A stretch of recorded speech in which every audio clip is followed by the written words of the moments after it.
Okay, today in Math 20-1, we're looking at topic 2.4, the last topic in chapter 2 on trigonometry, and that is the cosine law. When we look at trigonometry, we're going to look at breaking it into two parts. We have the 90-degree triangle and we have oblique triangles. Now there's several tools that we're going to use to help us find missing sides and missing angles of 90-degree triangles.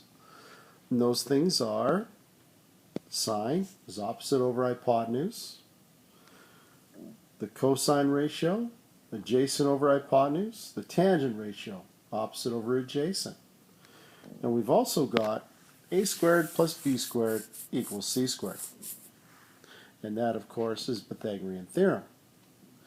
When we look at oblique triangles, these are triangles that are not 90 degrees. And we're going to use two tools to figure out missing sides and angles there. And we're going to use the sine law, which we did yesterday. And that is side A compared to the sine of angle A is going to equal side B compared to the sine of angle B. And it's going to equal side C compared to the sine of angle C.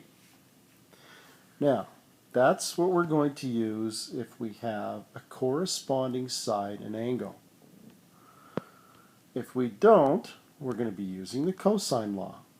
And you're going to see that we're going to use this when we're given two sides and the contained angle, the two sides and the angle between it, or if we're given all three sides but no angles.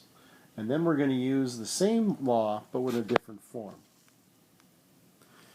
Here we have an oblique triangle where we have a 40-degree angle. We have a 12 and 14 degree side, or 12 and 14 unit side. And the last side, we don't know. They're going to call that x. Find x. Well, for our purposes, we're always going to find A, side A. So that means that the 40-degree angle is going to become angle A. So let's change that. That's angle A, that's side A. Now, the other two angles and sides don't matter. So we're going to call one B and one C. They don't matter. So now I'm going to take my cosine law, which states A squared is equal to B squared plus C squared minus 2 times B times C times the cosine of angle A. Now it sounds complicated, but when you plug everything in, you're going to get an answer without putting any brackets or anything else around it. Your calculator will figure this out the way it's supposed to right away. So if we substitute our values, A squared is going to be 14 squared plus 12 squared minus 2 times 14 times 12 times the cosine of 40. And your calculator will pump out 82.61. This is not what we're looking for yet, because this is A squared. We still have to take the square root of both sides. So A is going to equal the root of 82.61, which is approximately 9 decimal 1. Now, in B, we've got another example. This one now is going to be sides of 12, 17, and 23. We don't know any of the angles yet. Let's say I'm supposed to find that angle. We're going to call that angle A.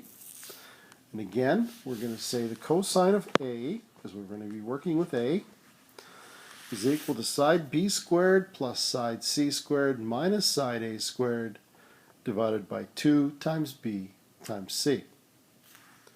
If we substitute all our numbers, we're going to get this. Now to figure it out on our calculator, you're going to have to go bracket 17 squared plus 23 squared minus 12 squared, bracket, divided by bracket 2 times 17 times 23, bracket. And that's going to be, the cosine of A is 0.8619, so the cosine inverse of 0.8619 is going to give us a measure of 30 degrees. That is how you work the sine law and the cosine law. And there they are in red. Your turn. Solve these three problems.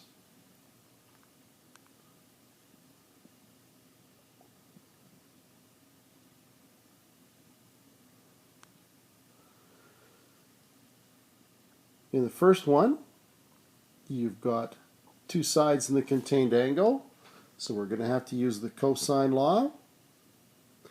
When you plug it in and substitute everything in there,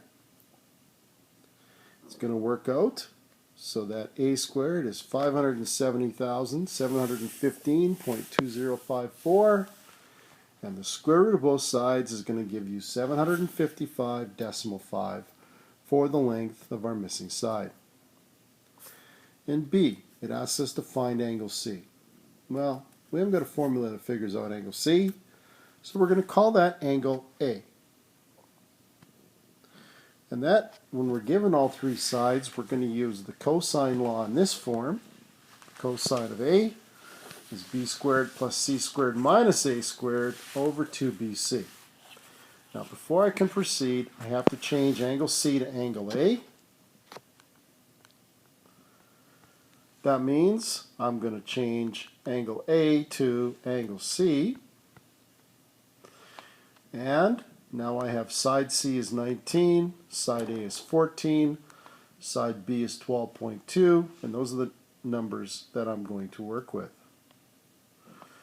So here we go. You're going to find angle A now.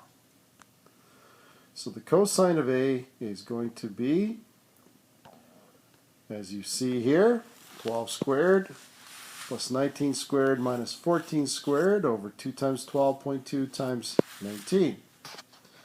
And that's going to be 0.6770. Now all I have to do is take the cosine inverse, and I'm going to get angle A is the cosine inverse of 0.6770 or 47.4 degrees. In the next one, we're asked to draw a diagram and measure the unknown angles. Well, if you draw a triangle, put down A, B, and C, plug in what you know, you're going to see that I need to use the cosine law because I've got two sides and the angle contained between them. So here we go. Plug that formula in, and A and C are going to be intertwined, I don't know, whatever the word is. And we got A squared is 5 squared plus 11 squared minus 2 times 5 times 11, and that's times the cosine of 20. So A squared is equal to 42.63, so A is equal to 6.5. Now we need to figure out another angle, so we're going to take cosine of A, we'll change C back to A, and we're going to substitute that value, the values in for it, and you're going to see that you're going to get angle A being 145 degrees, so that means that angle C has got to be 14 degrees. Keeping in mind that none of these angles are drawn to scale.